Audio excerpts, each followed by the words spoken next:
Howdy. So today I'm gonna replace the passenger side upper ball joint on this year 2000 Ford Explorer, and I don't think it'll be too hard. I've never done this before though, so we'll see. But this has some kind of a two-piece upper control arm on the passenger side, and the driver's side looks like it does not. It's just a traditional one-piece.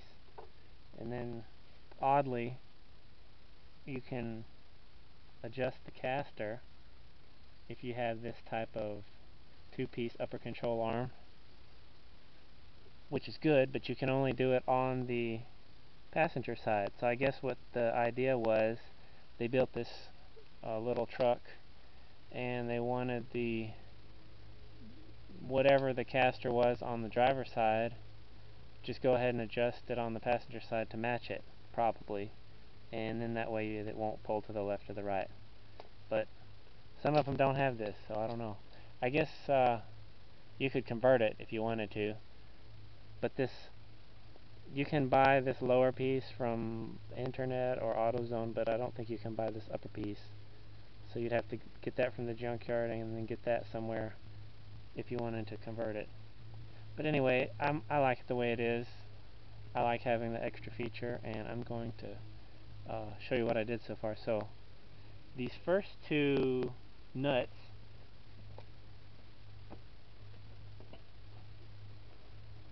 are, let's see, the 13/16, both of these,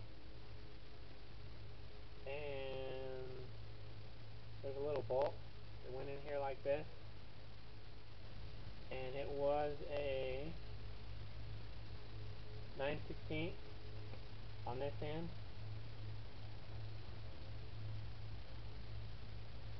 and something bigger on this end. I don't know what it is because I just took the nut off and hammered it out. My hammer broke. All I have is the hammer head of it left, so one of these days I'll save up and buy a hammer. So I undid this bolt, loosened those two nuts, and then all I did was take my hammer head and hit it right here. You know, about 10 times, and then it broke free. So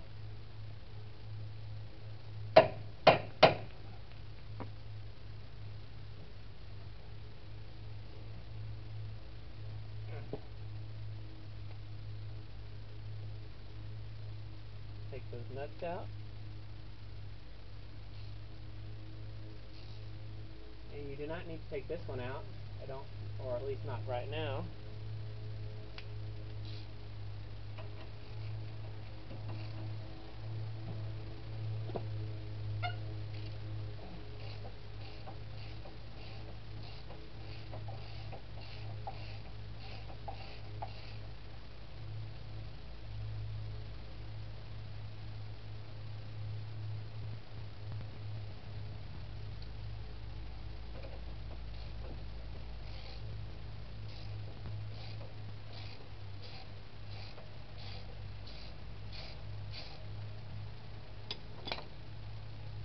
I knew this needed to be replaced because when I had the wheel on, I could do this motion with it off the ground, and then I heard this little noise and I could see it wiggling right here.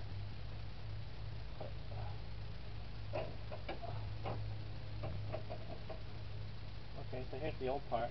You see this adjusted, so just leave that alone, and it will remember the position.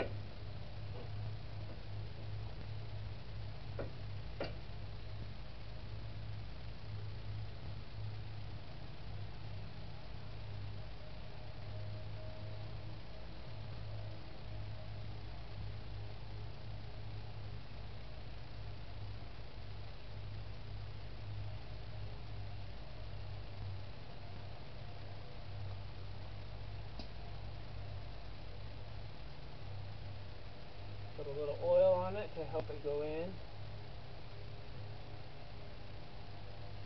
Old grease here.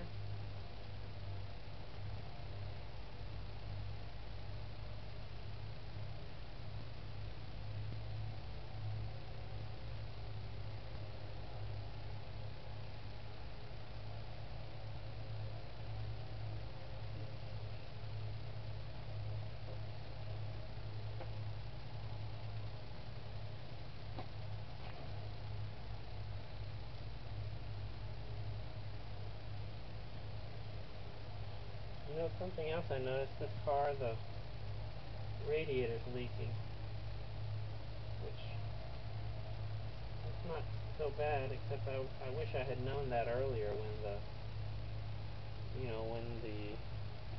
I was replacing the cylinder head and I had everything taken apart. So, oh well. Maybe we need a hammer on this, right?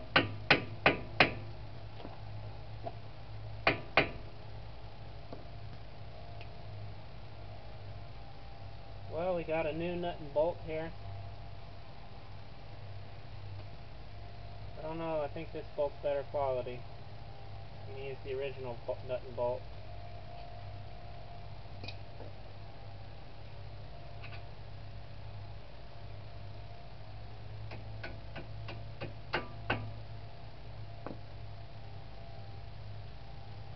Length is the same.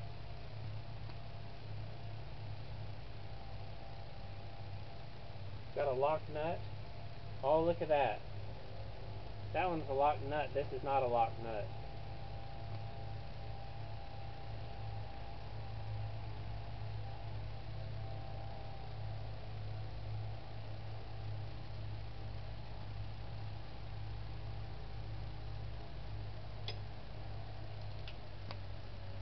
Let's see, the 9/16. Where do you go?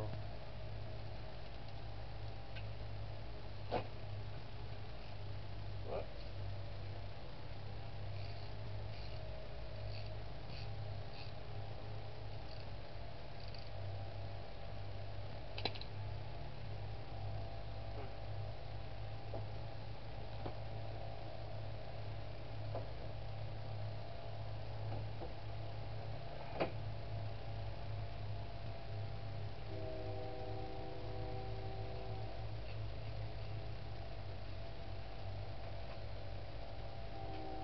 Put some oil on the thread.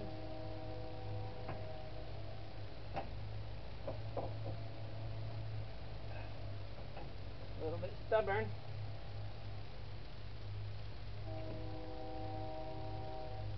These are also lock nuts.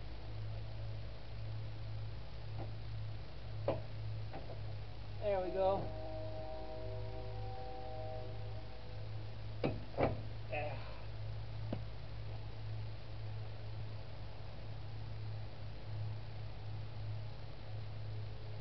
Wow, this was easy.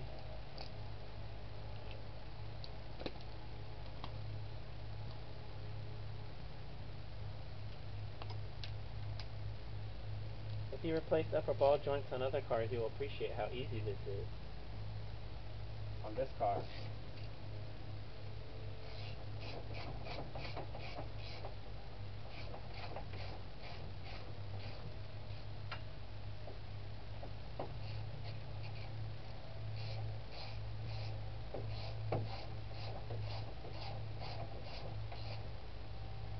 I like these ratchets with a plastic handle because they don't get hot in the sun and you don't burn your hand touching it.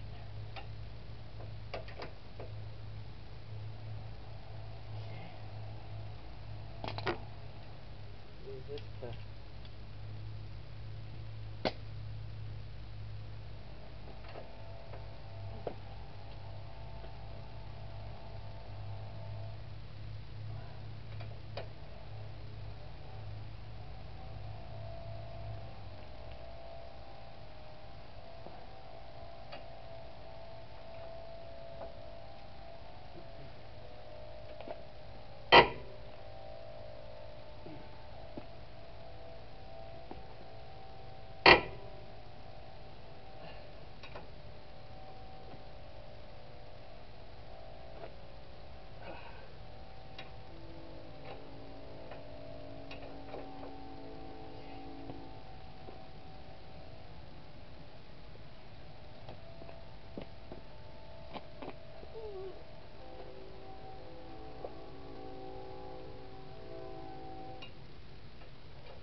this one a little bit more.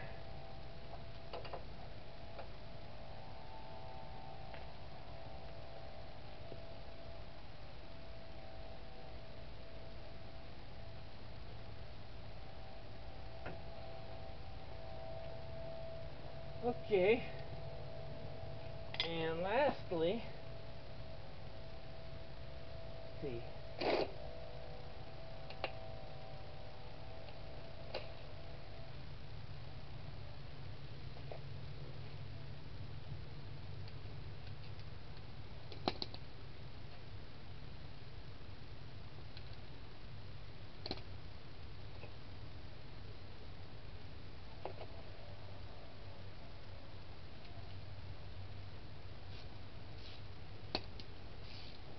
Okay, so I got a 17 millimeter on this end and a 9/16 inch on this end.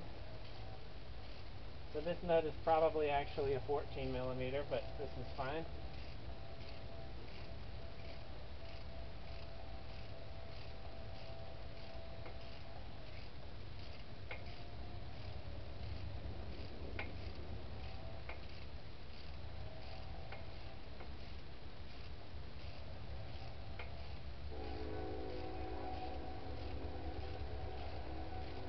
Oh, almost got it.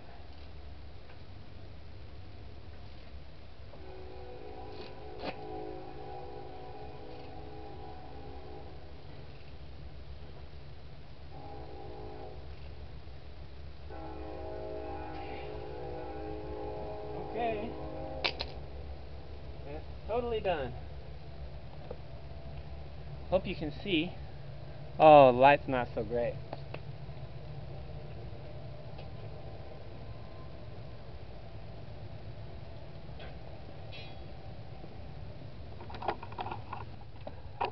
So anyway, yeah, just tighten those two nuts there, 13/16 and a 13/16, and remember, it's important, leave that nut alone. If you leave that bolt alone, then you just can replace this and don't need to do alignment afterwards. And then here's this bolt with a 17 millimeter head here and a 14 millimeter hex there. And just put your wheel back on.